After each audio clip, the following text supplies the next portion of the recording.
నమస్కారం NS news కి స్వాగతం నా పేరు ఉషా ముందుగా ముఖ్యాంశాలు గడ్డెనవాగు ప్రాజెక్టు ప్రధాన కాలువ ద్వారా సాగునీటిని మంగళవారం ఎమ్మెల్యే పవార్ రామారావు పటేల్ విడుదల చేశారు.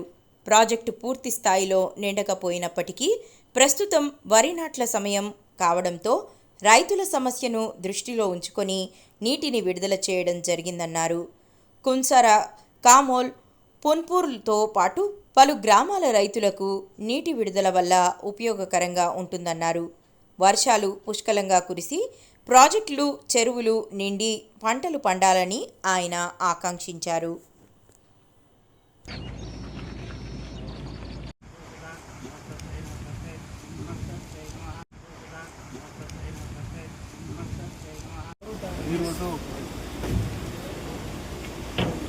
మన కుంసరా గ్రామం నుంచి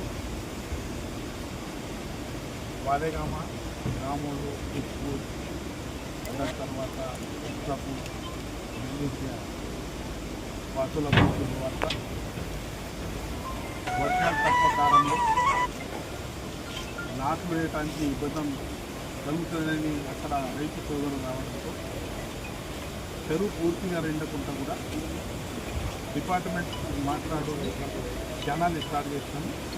మీరు అందరూ ఇప్పుడు ఆశ్రయించని ఈ సభాముఖంగా తెలియజేస్తున్నాము. అదేవిధంగా రైతాంగానికి ఎప్పుడు అండగా నిలబడతాని చెప్తూ